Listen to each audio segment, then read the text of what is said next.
Subscribe करें और bell दबाएं ताकि कोई खबर रह न जाए।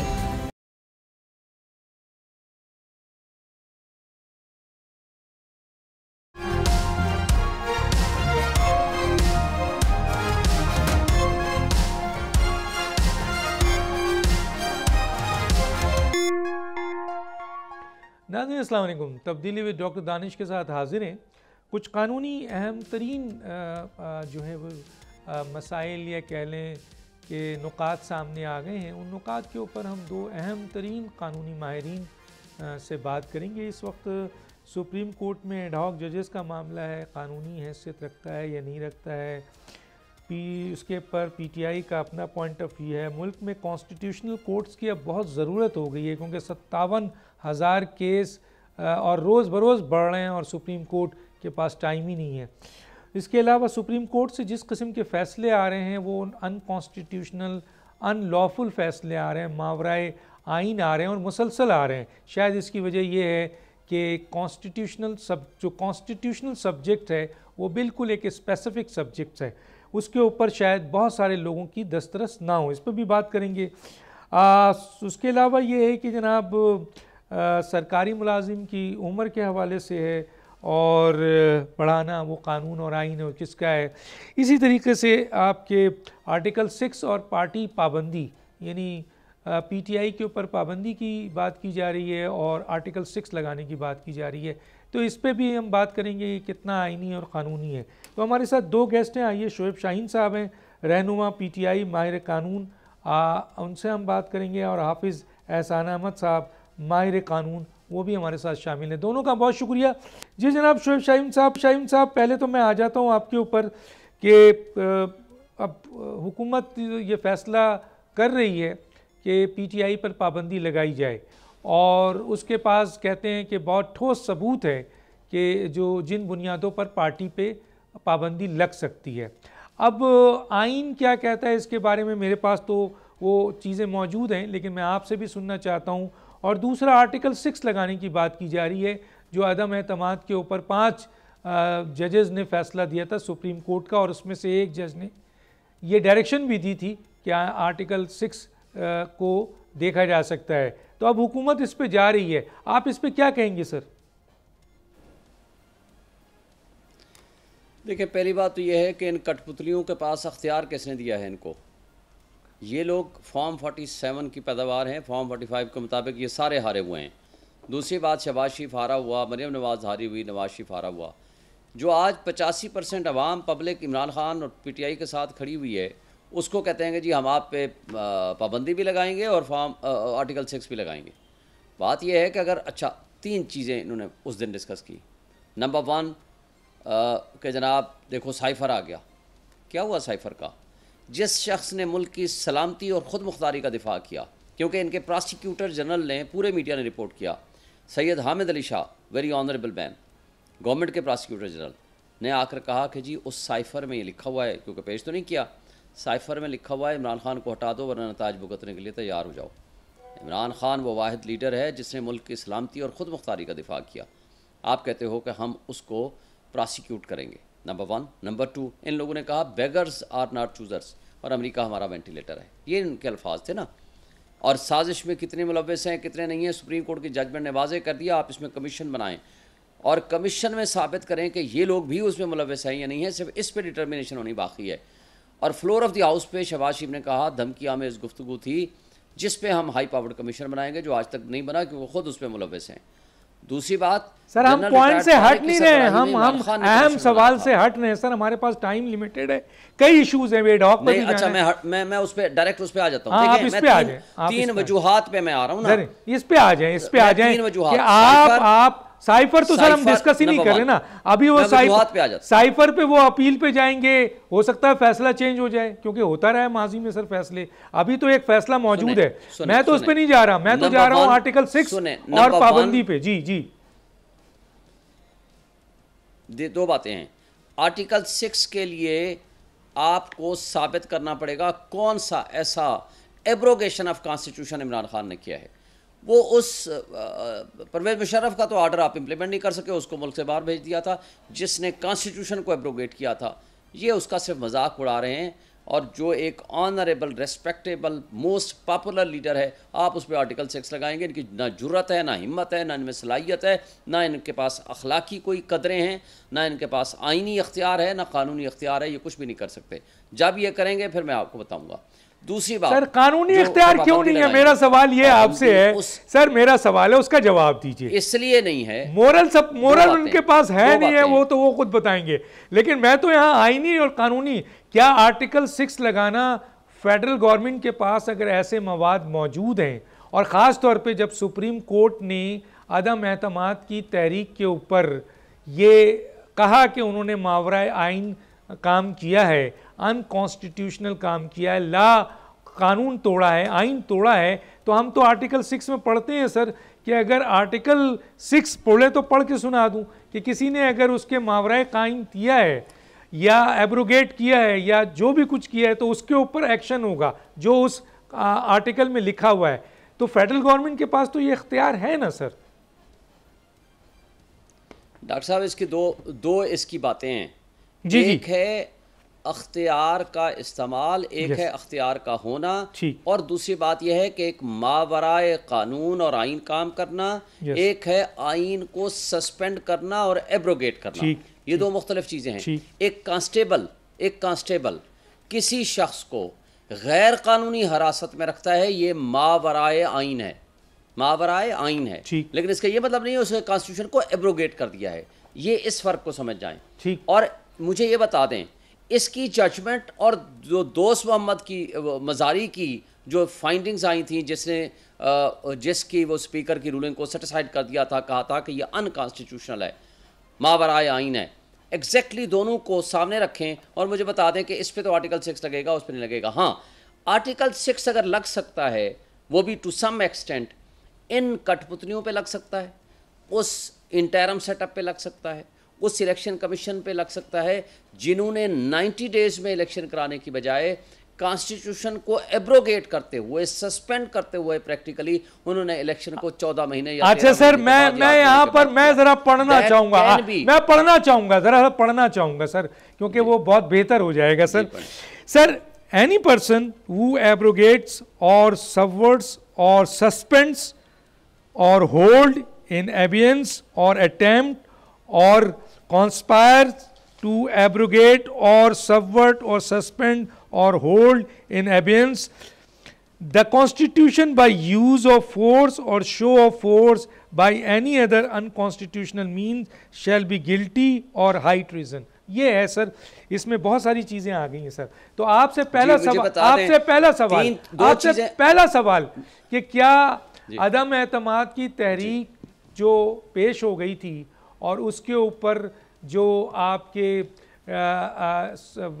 इमरान खान साहब ने समरी भेजी और सरदर साहब ने वो आपके असम्बली को डिसॉल्व किया, वो आपके इस आर्टिकल 6 में नहीं आता सर? पहली बात तो आपको बताऊं, प्राइम मिनिस्टर और प्रेसिडेंट का एक्शन लॉफुल था, सुप्रीम कोर्ट ने भी उसको टच नहीं किया। वो ये कहते हैं कि जिस बुनियाद के ऊपर उन्होंने ये ऑर्डर किया वो बुनियाद गलत थी, यानी ruling of the deputy speaker. और ruling of the deputy speaker क्यों गलत थी? उन्होंने कहा कि इसके ऊपर आपने कमीशन की कोई फाइंडिंग्स नहीं दी, यानी आप ये कह रहे हो ये साइफर आया और इस साइफर में ये लोग शामिल हैं जिसके नतीजे इनका तख्ता उल्टा गया, लेकिन आपने इसके ऊपर किसी कमीशन की रिपोर्ट और फाइंडिंग्स नहीं लगाई। जब रिपोर्ट और फाइंडिंग्स नहीं है, कोई फैक्चुअल इंक्वायरी नहीं हुई, तो लिहाजा आपकी वो फाइंडिंग्स गलत हो गई। जब फाइंडिंग्स गलत हो गई तो इसका मतलब ये होगा कि आपका वो मैटर, वो रूलिंग जब सेटिसाइड हम करेंगे तो उसके बाद ये एक सेटल्ड प्रिंसिपल ऑफ लॉ कहलाता है कि जब जैसे ये अभी इलेक्शन में अभी हमारे इलेक्शंस के ऊपर किया कि जैसे जजमेंट को मिस इंटरप्रेट करते हुए हमें इंडिपेंडेंट डिक्लेयर कर दिया था पीटीआई के लोगों को, लिहाजा उन्होंने कहा आर्टिकल 6 के 8 से आर्टिकल आप कहते हैं सर, आप कहते हैं जब बुनियाद गलत हो जाए, कहते हैं आर्टिकल सुपर स्ट्रक्चर अगर जो भी बनेगा वो गिर जाएगा, सारा का सारा नलिफाई गलत हो जाएगा, गलत हो जाएगा। उन्होंने डिसोल्यूशन ऑफ असेंबली गलत नहीं थी, ठीक है, अगर वो डिप्टी स्पीकर की रूलिंग दुरुस्त है या गलत है वो एक अलग चैप्टर है। अगर रूलिंग दुरुस्त होती तो वही सारा कुछ ऊपर जो मकान पूरा बना है, सुपर स्ट्रक्चर बना है, वो सारा दुरुस्त था। जब रूलिंग गलत हो गई तो उसके बाद किए जाने वाले इकदाम को हम छेड़ेंगे नहीं, वो सारा खत्म हो जाएगा। Dissolution is not the act, dissolution is the consequential effect of the ruling. तो लिहाजा उन्होंने सिर्फ रूलिंग के ऊपर डिस्कस किया। उन्होंने कहा चूंकि हम रूलिंग को गलत डिक्लेयर कर रहे हैं तो वी विल प्रिज्यूम कि वो जो vote of no confidence motion है that is presume to be pending. ठीक है, मैं जरा हाफिज साहब से भी पूछ लूं, मैं आपका पॉइंट ऑफ व्यू आ गया। जी एहसान साहब, मेरी आवाज आ रही है सर आपको? जी डॉक्टर साहब आ रही है। जी सर, क्या कहेंगे? आपने शोएब शाहीन का पॉइंट ऑफ व्यू सुना। मेरा सवाल ये था कि आर्टिकल 6 कानून में मौजूद है, तो क्या वो जो अदम एतमाद की तहरीक में सारी एक्टिविटीज़ हुई वो इस ज़िम्रे में आती है या नहीं आती है? और दूसरा कि क्या पार्टी जो बैन करने जा रहे हैं वो पीटीआई का, क्या ये हुकूमत के पास ये जवाज़ है या नहीं है? डॉक्टर साहब, आपने दो जो इश्यूज उठाए हैं जो कॉन्स्टिट्यूशनल या लीगल हैं। एक इशू आपने उठाया है आर्टिकल 6 के नीचे, और आर्टिकल 6 का जो इशू है वो पाकिस्तान की सुप्रीम कोर्ट एक फैसला कर चुकी है, और वो है उसके कासिम सूरी साहब की जो एक रूलिंग थी उसके ऊपर एक जजमेंट है। दूसरा जो आपने उठाया वो उठाया आर्टिकल 17(2) के नीचे कि क्या पाकिस्तान के अंदर पॉलिटिकल पार्टी को बैन किया जा सकता है या नहीं है। तो वो भी जो मामला है वो सुप्रीम कोर्ट ही फैसला करेगी आर्टिकल 17(2) के नीचे कि क्या किसी पॉलिटिकल पार्टी के मुतालिक जो चीजें फेडरल गवर्नमेंट ने भिजवाई हैं वो दुरुस्त है या नहीं है। लिहाजा ये तो है एक कॉन्स्टिट्यूशन है। लेकिन मैं अब पहले पॉइंट की तरफ आता हूँ। शोएब साहब ने जितनी भी बात की है उसके अंदर कॉन्स्टिट्यूशन से ज्यादा जो था वो एक पॉलिटिकल एंगल उसके अंदर मौजूद था, और बिल्कुल उनकी बात मुनासिब हो सकती है कि पॉलिटिक्स के अंदर जो है वो चीजें जो है वो किसी और तरफ जाती हैं। लेकिन आपका एक प्योर क्वेश्चन था कि क्या सुप्रीम कोर्ट ऑफ पाकिस्तान की जो 7 अप्रैल 2022 की जजमेंट आई है उस कॉन्टेक्स्ट के अंदर क्या आर्टिकल 6 लगाया जा सकता है कि नहीं लगाया जा सकता, और क्या वो पैरामीटर्स ऐसे हैं कि जो आर्टिकल 6 का जिस कंटेंट्स पे आपने जिक्र किया था वो कंटेंट्स उन पे पूरा उतरता है नहीं। ये है वो बुनियादी सवाल जो आपने किया। अब इस सारे कॉन्टेक्स्ट के अंदर देखा जाए तो वो जो सबवर्जन है या जो आपका उसका कॉन्स्टिट्यूशन के अंदर जो लिखा हुआ है कि आप उसको डेविएट करना है, प्रोसेस ये है कि आपने एक वोट ऑफ नो कॉन्फिडेंस थी जो आर्टिकल 95 के नीचे जो है वो असेंबली के अंदर गई। उस आर्टिकल 95 की कॉन्स्टिट्यूशन ये कहता है कि अगर कोई असेंबली के अंदर वोट ऑफ नो कॉन्फिडेंस आ जाता है, चाहे वो पाकिस्तान के प्राइम मिनिस्टर के पास आए या पाकिस्तान के चीफ मिनिस्टर किसी प्रोविंस के अंदर आए, तो सबसे पहले जो कदगन उसके ऊपर लगती है वो ये लगती है कि वो उस रिस्पेक्टिव असेंबली को डिसॉल्व नहीं कर सकता।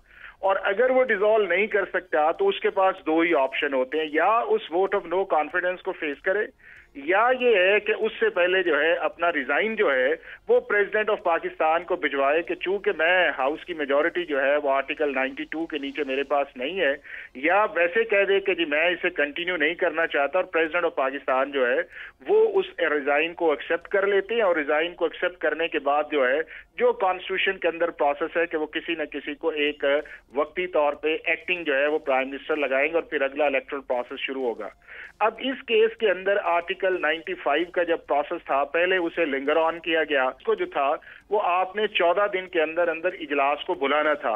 लेकिन जब इजलास को नहीं बुलाया गया और उसके बाद मामला आगे बढ़ा, तो जब 2 अप्रैल को उसके ऊपर वोटिंग की बारी आई तो एब्रप्टली जो है उस दौर के मिनिस्टर फॉर इंफॉर्मेशन या मिनिस्टर फॉर लॉ वो उठते हैं।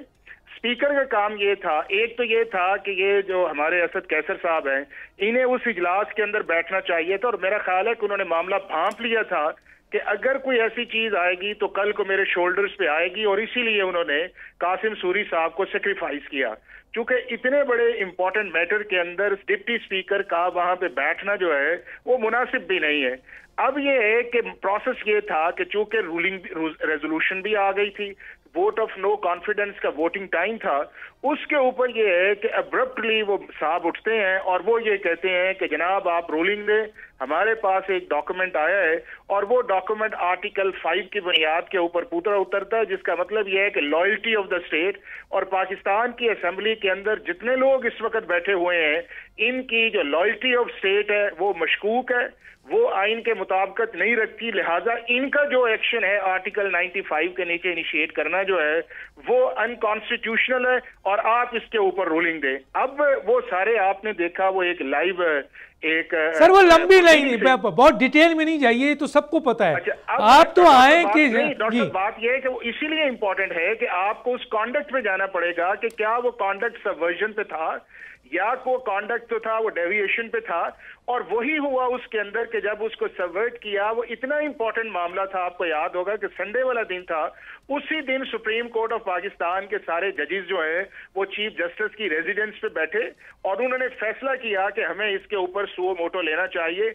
और इतना इंपॉर्टेंट मामला था कि पाकिस्तान की कॉन्स्टिट्यूशनल हिस्ट्री के अंदर शॉर्टेस्ट पीरियड के अंदर आपको 7 अप्रैल 2022 जो है उसको जो है वो एक आपके सामने एक जजमेंट आई और उस जजमेंट के अंदर उन्होंने वो सारे एक्शन जो थे, चाहे कासिम सूरी साहब था, उसके बाद प्राइम मिनिस्टर की एडवाइस, आप देखें ना कि वो इतना कनेक्टेड था कि जो ही कासिम सूरी ने कहा उसी वक्त अगले 5 मिनट के बाद जो है वो प्राइम मिनिस्टर का एक वीडियो मैसेज जो है वो निकलता है कि मैं असेंबली को डिसॉल्व करता हूं।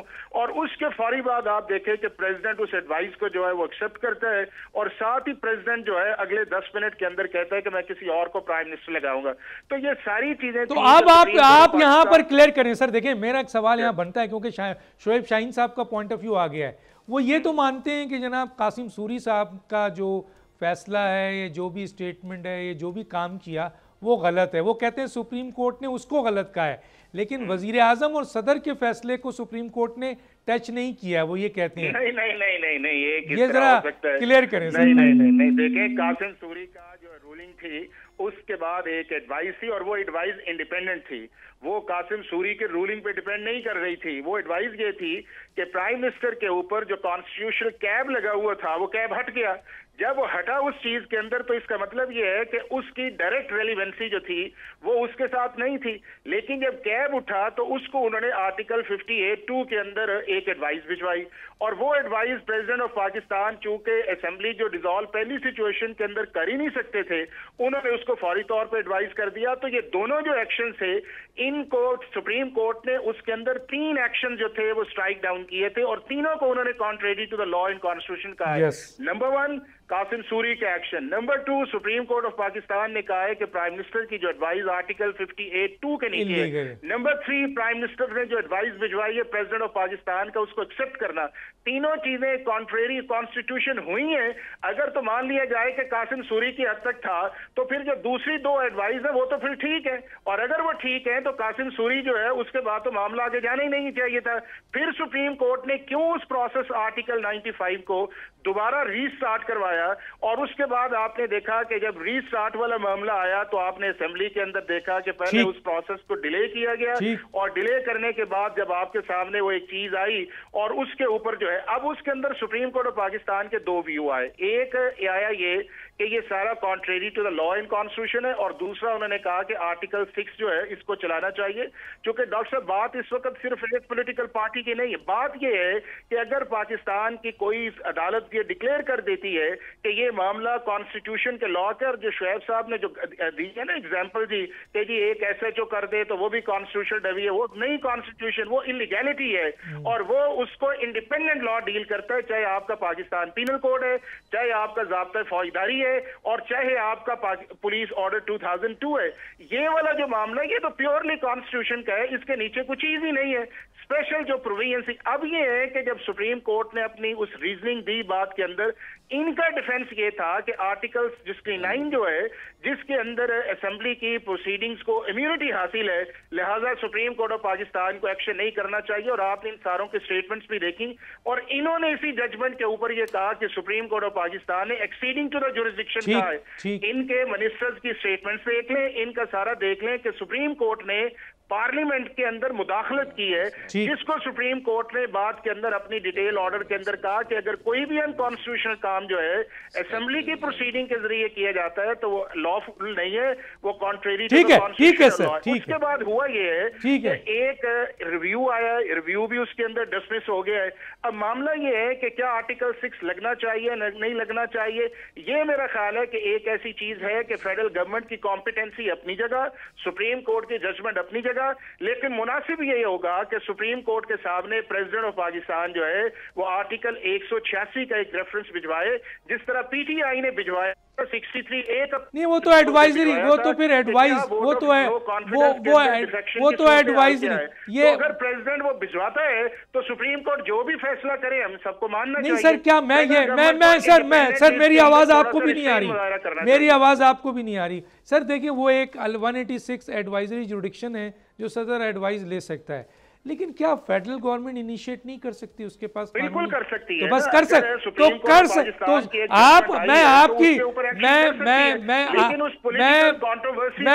मैं आपकी ख्वाहिशात पे, मैं आपकी सर एहसान साहब, मैं आपकी ख्वाहिशात पे नहीं जाऊंगा, ना शुएब साहब की। जैसे आपने कहा कि शुएब साहब पॉलिटिकल पॉइंट ऑफ व्यू को इस्टेब्लिश कर रहे हैं, मैं इस वक्त कानूनी बात कर रहा हूं।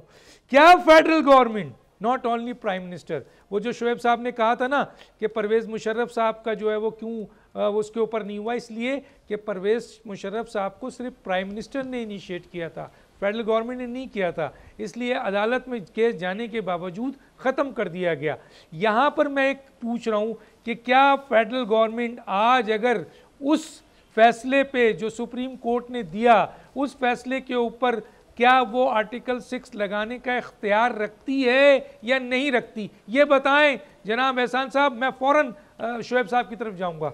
देखें, लंबा नहीं सर, बात सीधी सी है कि चूंकि पाकिस्तान के अंदर कॉन्स्टिट्यूशनल या पॉलिटिकल पोलराइजेशन है सर। मैं ये नहीं पूछ रहा, मैं आई नहीं, या तो आप कह दें नहीं लगा सर, मैं आपसे पूछ रहा हूं करना है तो सुप्रीम कोर्ट से एडवाइस सीख करने के सर, ये मैं आप दो राय नहीं छोड़े सर। सर मेरी बात सुने एहसान साहब, मुझे आप क्लियर कट जवाब दीजिए। 186 चले एक ऑप्शन है, क्या फेडरल गवर्नमेंट के पास इख्तियार है आर्टिकल 6 लगाने का? सर मेरे सवाल को आप कीजिए। अगर आप इस जजमेंट के जनाब बस मैं सिर्फ सर कानूनी बात सुन रहा हूँ, मुझे शहब शाहीन के पास जाना है, आप इधर उधर मत घुमाएं।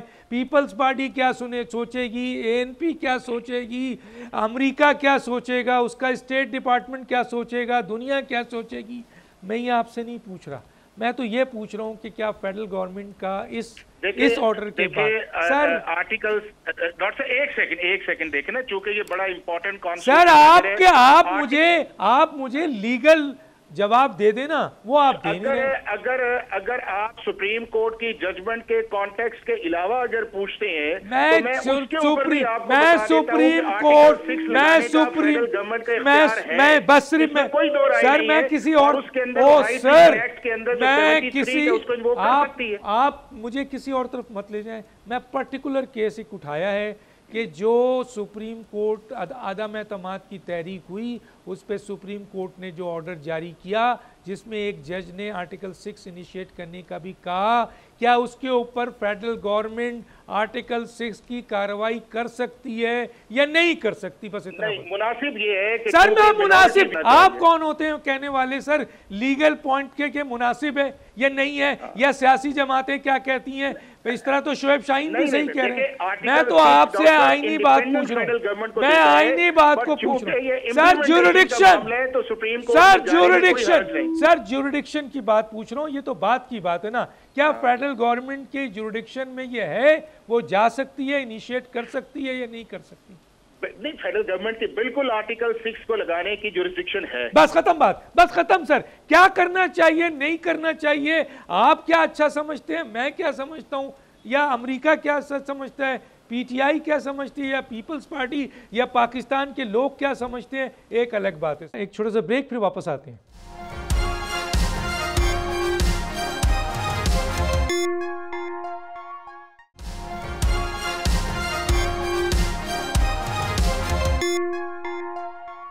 वेलकम बैक जी।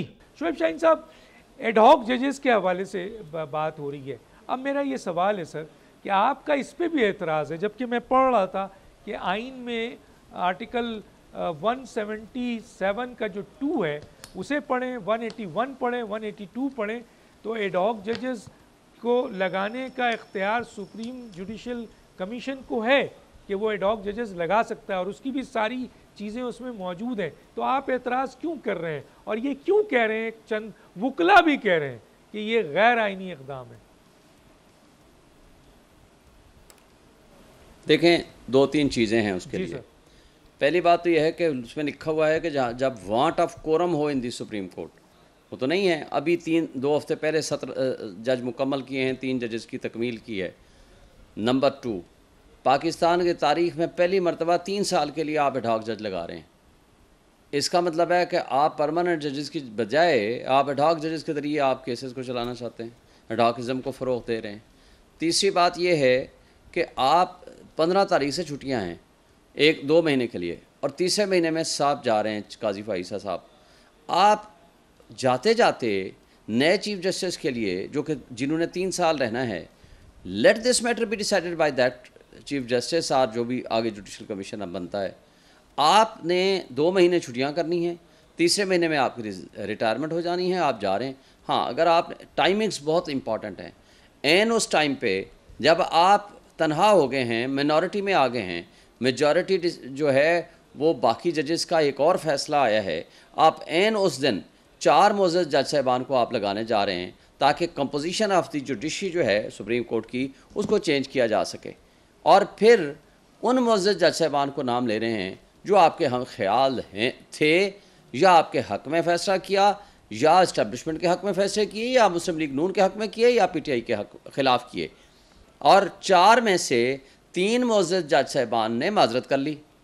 इससे आप अंदाज़ा लगाएं कि इसका मतलब है कि जो आपका फ़ैसला है उनको लाने का, वो तो पहले ही नलीफाई हो गया। और बाकी एक जज साहब के मुताल्लिक़ आज होना था इजलास, मुझे नहीं पता कि उसका फ़ाइनल फ़ैसला क्या हुआ, अभी तक कोई एलामिया मेरा सवाल पर्टिकुलर सवाल है सर, मैं पर्टिकुलर सवाल पूछना चाहता हूँ लीगल, क्योंकि आप दोनों लीगल आदमी हैं। चले आप सियासी भी हैं लेकिन लीगल हैं। मुझे ये बताएं सर, मुझे सर मैं हाफिज़ साहब अभी तरफ आ नहीं रहा हूँ, मैं तो ज़रा उनसे अभी ये सवाल पूछ लूँ पहले शोएब साहब से। शोएब साहब, ये जो एडहॉक जजेस हैं, ये मेरे पास लिस्ट मौजूद है, तकरीबन 22 एडहॉक जजेस पहले भी लगाए गए हैं। अच्छा, ये भी पढ़ा गया है कि इवन के आपका अगर वो जो जज सुप्रीम कोर्ट का वो फोरम कंप्लीट भी हो तब भी एडहॉक जजेस लगा सकते हैं। तीसरा ये है कि ये इस्तेहकाक है आपके सुप्रीम जुडिशल कमीशन का, इजलास बुलाना सुप्रीम जुडिशल चीफ जस्टिस का इख्तियार है और सुप्रीम जुडिशल कमीशन का ये इख्तियार है कि वो एडहॉक जजेस लगाए। और आइन का आर्टिकल 181 और 182 बताता है कि इसमें आप वो जजेस जो कि इसमें काम कर चुके हैं, उनको जो रिटायर्ड हैं या जो सर्विंग जजेस हैं, जो अहल हैं सुप्रीम कोर्ट के लिए, उनको भी लगा सकते हैं।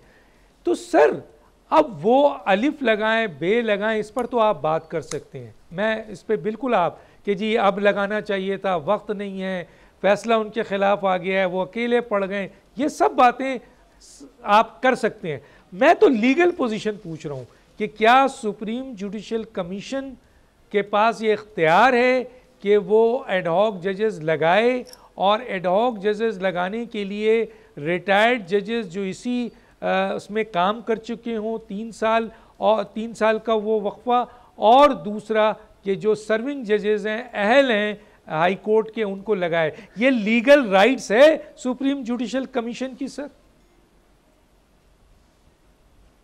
देखें, 2 बातें बड़ी अहम हैं।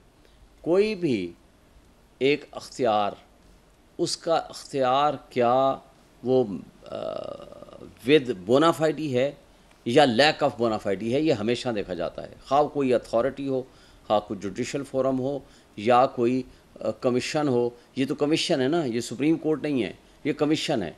कमीशन जब रेकमेंड कर रहा है या रेकमेंड किया है, प्रपोज किया है, अभी रिकमेंडेशन अभी नहीं आई, प्रपोज किया है ऑनरेबल चीफ जस्टिस ने, उस फैसले के बाद जिस वक्त वो मिनॉरिटी में चले गए, अगर वो आए होते पिछले साल, आते साथ ही वो कहते ये कोई पहली दफा तो नहीं हुआ है कि बैकलॉग है केसेस का, उस पिछले साल भी आप फिर गलत जा रहे हैं। कोई 1000-2000 का फर्क सर होगा। मैं उस तरफ नहीं जा रहा हूं, आप सही कह रहे हैं। नहीं गलत नहीं जा रहा डॉक्टर साहब, मेरी बात समझ, मैं आपको समझा सकता हूं, कॉन्स्टिट्यूशनल सर बताएं ना, बात मेरी मुकम्मल हो जाएगी ना, आपको दोनों बातें ठीक हो जाएंगी। सर दोनों बातें आपको समझ आ जाएंगी। सिर्फ आधा मिनट और दे दें, आधा मिनट सर बताएं, आपको समझ आ जाएगी मैं जो कहना चाह रहा हूं। देखें, एक है आपके पास अख्तियार, एक है उसका इख्तियार, उस डिस्क्रिशन का एक्सरसाइज किस अंदाज में आप कर रहे हैं।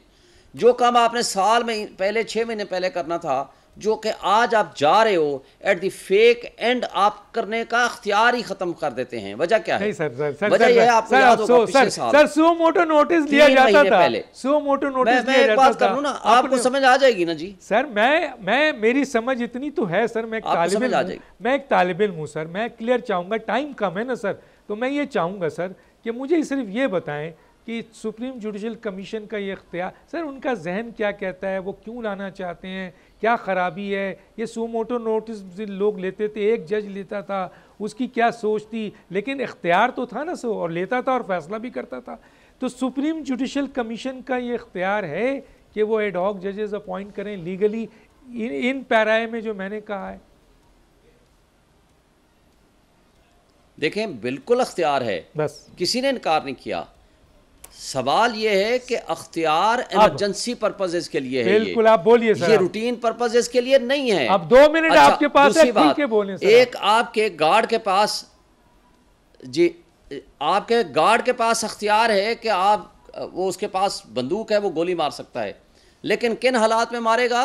सेल्फ डिफेंस में। ये नहीं है कि हर वक्त वो मारेगा। आपको आईन एक अख्तियार देता है एक्सट्रीम इमरजेंसी पर्पजेस के लिए, वाट ऑफ कोरम हो, वाट ऑफ कोरम नहीं है, या किसी और ऐसे मकासद के लिए चाहिए हो। मसलन मैं आपको मिसाल देता हूँ, आपको एक आपने फैसला कर दिया 10 मेंबर बेंच का, आपको चाहिए 11 मेंबर बेंच ने उसकी अपील सुननी है, ठीक है जी। जब अपील आप सुनेंगे तो 11 मेंबर्स का होना ज़रूरी है। आप नीचे हाई कोर्ट से या आप रिटायर्ड जजेस से आर्जी तौर पर 1 महीना, 2 महीने, 6 महीने के लिए आप उन जज साहिबान को आप ऊपर एड हॉक जज लगा देंगे ताकि उस पर्पस को वो फुलफिल हो जाए। वो आपने नहीं किया। दूसरी बात, बैकलॉग ख़त्म करना था, पिछले साल आप कर लेते, नहीं किया। तीसरी बात, पिछले साल 21 जून को इन्होंने ज्वाइन करना था, 18 सितंबर को, 21 जून को इनका नोटिफिकेशन आया, 3 महीने पहले, और 3 महीने के दरमियान में किसी केस पे वो नहीं बैठे। उन्होंने अपना चैम्बर वर्क किया, आगे पॉलिसीज़ बनाई, आगे वो बैठे, मुलाकातें की जजेस से, और एक सिस्टम को बनाया कि जी अगले साल से मैंने कैसे अपने ओथ लेने के बाद कैसे काम करना है। और आज जब आप जा रहे हैं और नए चीफ जस्टिस साहब के पास अब 3 महीने या 2.5 महीने बाकी रह गए हैं, और बीच में 2 महीने की छुट्टियां भी हैं, आज आप इस वक्त अपने मनपसंद लोगों को लगाने का मकसद और मतबए नज़र उसके बाद के जब आपकी जजमेंट आ चुकी है जिसमें आप मिनॉरिटी पे हैं, मेजॉरिटी जो है बाकी जज साहबान खड़े हैं, ये अख्तियार का इस वक्त इस्तेमाल वो मुनासिब नहीं है जिसके ऊपर हम सबका इतराज़ है। ठीक है, चलें, बिल्कुल। लेकिन अब आपने ये माना है कि कॉन्स्टिट्यूशनल राइट उनको देता है सुप्रीम जुडिशल कमीशन को कि वो एड हॉक जजेस लगाए। हाफिज साहब क्या कहते हैं? तो बात ये है कि अगर आर्टिकल 82 जो 182 जो है, अगर 18वीं आईनी तरमीम से पहले होता तो जितनी भी शुएब साहब ने बातें की हैं, एप्रीहेंशन है, वो बिल्कुल ठीक है। चूंकि वो जो था वो ये था कि चीफ जस्टिस जो है वो प्रेसिडेंट ऑफ पाकिस्तान की कंसल्टेशन के बाद जो है वो एड हॉक जज लगा सकता है, और उसके लिए उसको किसी और की कॉन्फ्रेंस की जरूरत नहीं है। लेकिन जब ये मामला 175A आ गया 18वीं तरमीम के बाद, जब 19वीं तरमीम आई, तो उसके अंदर अब चीफ जस्टिस की सिंगल डिस्क्रिशन नहीं है। आप इसको माने कि इस चीज के अंदर जो बात बहस की जा रही है और चीफ जस्टिस के खिलाफ एक कैंपेन की जा रही है, वो चीफ जस्टिस उसी तरह 13 में से एक है जिस तरह 9 में से एक है। आपके जो 9 मेंबर्स हैं वो सारे के सारे जो है उसके अंदर 5 आपके जजेस हैं, जिसके अंदर 4 सीनियर मोस्ट हैं, 1 चीफ जस्टिस है, बाकी जो है वो 3 जो है वो आपके अटॉर्नी जनरल है, और उसके बाद एक रिटायर्ड जज है सुप्रीम कोर्ट का, और एक आपका लॉ मिनिस्टर है। अब चीफ जस्टिस किस तरह डोमिनेट कर सकता है कि एक ही शख्स जो है उस, और दूसरी ये बात की जाती है कि हमें मंसूर अली शाह साहब पे छोड़ देना चाहिए। मंसूर अली शाह साहब, डॉक्टर साहब इस कमीशन का हिस्सा है, और आज जो मीटिंग आई है उस मीटिंग के अंदर 4 में से 2 जजेस के बारे में जुडिशल कमीशन ने फैसला कर दिया है, और उन 2 जजेस को पाकिस्तान का जो सीनियर मोस्ट जज है उसने कॉन्फ्रेंस दी है, यानी कि जो वो कौन से 2 हैं सर? वो कौन से 2 हैं? वो 2 हैं जी, एक मजर आलम मियां खेल साहब का अप्रूवल दी है, और दूसरी उन्होंने जो दी है वो दी है सरदार तारिक मसूद साहब की। अब दोनों की जो दी है, 2 को उन्होंने डेफर कर दिया है, जो कि उनकी कॉन्फ्रेंस नहीं थी। अब एक जो फैसला आया है वो आया है 8-1 से, और दूसरा फैसला आया है 6-3 के अंदर आया। 8-1 सरदार तारिक मसूद के लिए आया है, और 6-3 जो है वो आया मजर आलम मियां खेल साहब के लिए, और इनकी जो अपॉइंटमेंट भी जो है वो है 1 साल के लिए, यानी कि वो 1 साल से ज्यादा नहीं है कि जो बात की जा रही थी कि जी 3-3 साल दिए जा रहे हैं और बड़ा कुछ है। तो मेरा ये ख्याल ये है कि जब को हम बात करने लगे कॉन्स्टिट्यूशन के एंगल के अंदर, तो पर्सनैलिटीज अगर इंडिविजुअली डिस्क्रिशन इस्तेमाल करें तो बात बिल्कुल बंद। अगर अब पाकिस्तान का बेंच जो है वो कमेटी बनाती है तो चीफ जस्टिस के खिलाफ हमें कैंपेन करने की क्या जरूरत है? अगर पाकिस्तान का जुडिशल कमीशन जो है उसके अंदर चीफ जस्टिस एक मेंबर है, उसको हमें कैंपेन करने की क्या जरूरत है? अगर SJC बैठती है जो पाकिस्तान के 5 जजेस पे बैठती है, सुप्रीम कोर्ट का चीफ जस्टिस उसके अंदर एक उसके अंदर वोट है, और हम सारे का सारा जो है वो उसके अंदर डाल देते हैं, और आपके सामने 12 जुलाई की एक जजमेंट भी आई है। तो मेरा ये ख्याल ये है कि जब हम इन कॉन्स्टिट्यूशन इश्यूज पे जाएं, जब हमारा कॉन्स्टिट्यूशन प्लेन लैंग्वेज के अंदर आर्टिकल 182 के नीचे जो है वो इख्तियार देता है, वो किसी वक्त भी हो सकता है, वो चीफ जस्टिस आते कर सकता है, वो दरमियान में कर सकता है, वो जाते कर सकता है, लेकिन वो इख्तियार उसका सब्जेक्ट टू अ फोरम है। उस फोरम पे तो कोई बात ही नहीं कर रहा कि क्या चीफ जस्टिस ने जो नाम प्रपोज किया है वो फोरम के बगैर आएंगे। आज फोरम की मीटिंग आई है, उसके अंदर पाकिस्तान के 5 जजेस बैठे हैं, 6ठा रिटायर्ड बैठा है, बाकी जो बहुत शुक्रिया हाफिज एहसान साहब, आपने बहुत शुक्रिया आपका भी और शुभ का भी, क्योंकि वक्त ख़त्म हो गया। और भी कॉन्स्टिट्यूशनल बहुत ही इंपॉर्टेंट सवालात थे लेकिन वक्त महदूद था। डॉक्टर दानिश को इजाज़त दीजिए, अल्लाह हाफिज़।